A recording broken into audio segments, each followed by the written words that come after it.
સર્વેભ્યો નમઃ. આપણે વાત કરી રહ્યા છીએ ભક્તિ વિષય ઉપર, અને સાચી ભક્તિમાં આપણે જોયું હતું કે ભગવાનને આપણું મન આપવું, આનું જ નામ છે સાચી ભક્તિ. એટલે ભગવાનને આપણે મન આપવાનું છે, અને એ પણ પાછું શુદ્ધ કરીને આપવાનું છે. એટલે ભગવાનને જો રીઝવવા હોય તો ભગવાનને આપણે આપણું મન અર્પિત કરવાનું છે. પરંતુ કોઈ પણ વ્યક્તિને આપણે જો રીઝવવા હોય તો સૌથી પહેલા એ વ્યક્તિનો અને આપણો કયો સંબંધ છે એ જાણવું ખૂબ જ જરૂરી છે. જો આપણે સંબંધને સમજ્યા વગર કોઈ વ્યક્તિને રીઝવવા માટે પ્રયત્ન કરીશું તો ગડબડ ગોટાળો થઈ શકે છે. હવે કેવો ગોટાળો થઈ શકે છે એની વાત હું તમને કહું. એક કુટુંબમાં ચિંટુ નામનો એક છોકરો હતો, અને એની ઉંમર લગભગ 8-10 વર્ષની હતી, અને ખૂબ જ તોફાની હતો.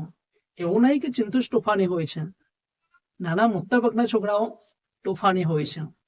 એટલે એક દિવસ એમના ત્યાં મહેમાન આવ્યા હતા, અને એ મહેમાન એમના જે દાદા હતા એમની સાથે ઉપર અગાસીમાં એક હિંચકા ઉપર બેઠા હતા, અને એમની મમ્મી રસોડામાં જમવાનું બનાવતી હતી. એટલે ચિંટુ એની મમ્મી પાસે હતો, અને રસોડાના રૂમમાં ભાગદોડ કરતો હતો. એટલે એની મમ્મીએ એને એવું કહ્યું કે ચિંટુડા, જા તો બહાર જઈને રહો, અહીંયા તું ગબડી જશે, કાં તો પછી અહીંયા કંઈક તપેલા ઊંધા તું વાળી દેશે, એટલે એક કામ કર, તું બહાર જઈને રહો. પરંતુ ચિંટુ એની મમ્મીની વાત માનવા માટે તૈયાર નથી. એ તો બહાર જતો જ નથી, અને ઘરમાં જ દોડધામ કરે છે.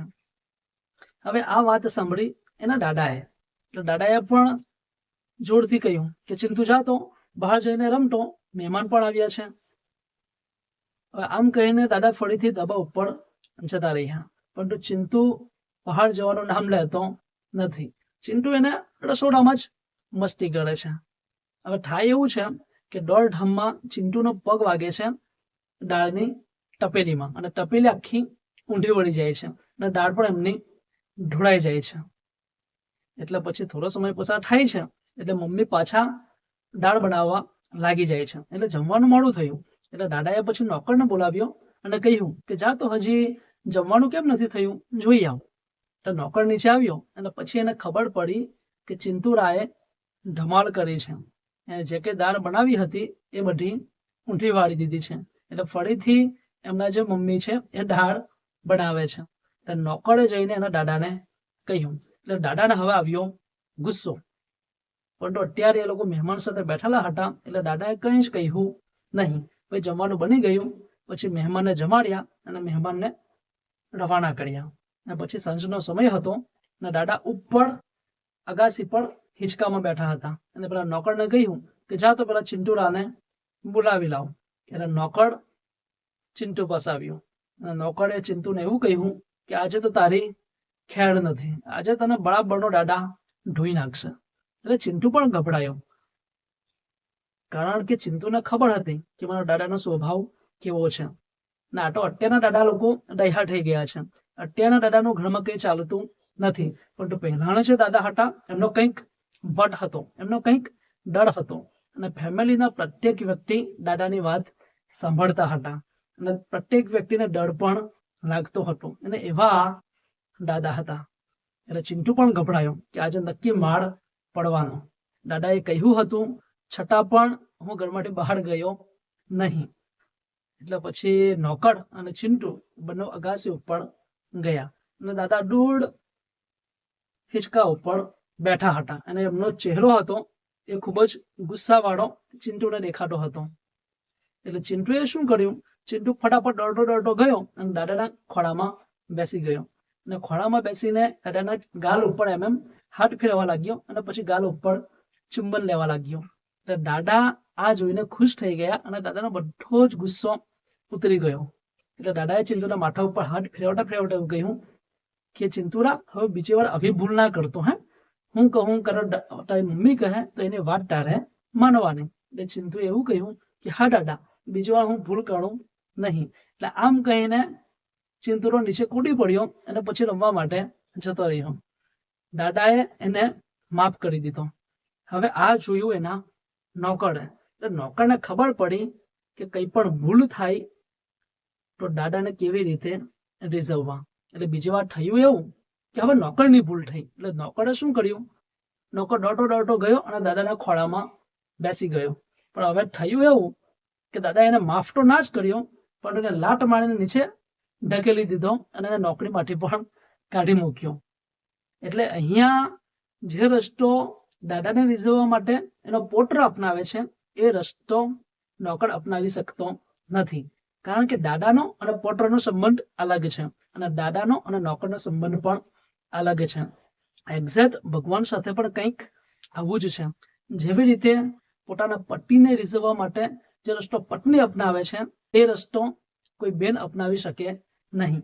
અને જે રસ્તો બેન પોતાના ભાઈને મનાવવા માટે અપનાવે છે એ રસ્તો બીજી કોઈ છોકરી અપનાવી શકે નહીં. આ તો એવું થયું કે કોઈ છોકરી સાથે આપણો સંબંધ જ નથી અને આપણે આપણા બધા ઘરના લોકોના કપડાં લીધા અને કોઈ છોકરીને જઈને આપી આવ્યા અને કહ્યું કે આને તું ધોઈ નાખજે. તો શું થાય? છોકરી કપડાં ધોવે ખરી? અને કપડાં તો ના ધોઈ, પરંતુ એ આપણને ધોઈ નાખે. કેમ? કેમ કે એની સાથે આપણો કોઈ સંબંધ નથી. પરંતુ જો એ જ છોકરી સાથે જો લગ્ન કરવામાં આવે અને સંબંધ સ્થાપિત કરવામાં આવે તો શું થાય?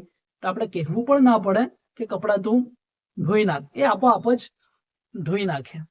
એટલા માટે આપણો જેની સાથે જેવો સંબંધ હોય તેવો રસ્તો આપણે અપનાવી શકીએ છીએ.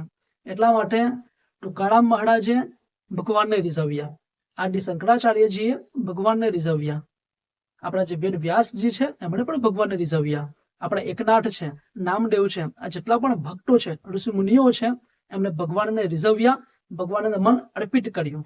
પરંતુ એમણે જે રસ્તો અપનાવ્યો એ રસ્તો આપણે અપનાવી શકીએ નહીં. નહીં તો આપણી હાલત કેવી થાય? પેલા નોકર જેવી. એટલે સૌથી પહેલા તો ભગવાનને રીઝવતા પહેલા આપણો અને ભગવાનનો કયો સંબંધ છે એ જાણવું જરૂરી છે. અને ત્યાર પછી આપણે ધીરે ધીરે આગળ વધી શકીએ છીએ. તો આપણો અને ભગવાનનો કયો સંબંધ છે એ આપણે આવતા વિડીયોમાં જોઈશું. કારણ કે જે વ્યક્તિ જન્મ જન્માંતર સુધી સાથે હોય છે એનો કોઈક ને કોઈક તો સંબંધ હોય જ છે. અને સૌથી નજીકનો કોઈક હોય તો તે આપણો ભગવાન છે. કારણ કે ભગવાન આપણી ભીતર બેઠો છે અને આટલા વર્ષોથી, આટલા જન્માનાથી આપણી સાથે છે. તો એનો અને આપણો કંઈક તો સંબંધ છે જ. અને જ્યાં સુધી જાણીશું નહીં ત્યાં સુધી ભક્તિના રસ્તા ઉપર આગળ વધી શકીશું નહીં.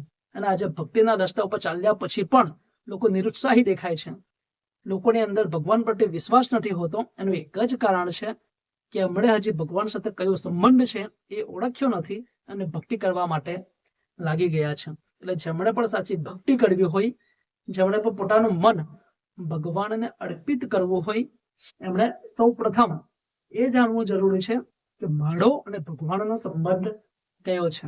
હવે આવતા વિડીયોમાં આપણે જોઈશું કે આપણો અને ભગવાનનો કયો સંબંધ છે. અસ્તુ.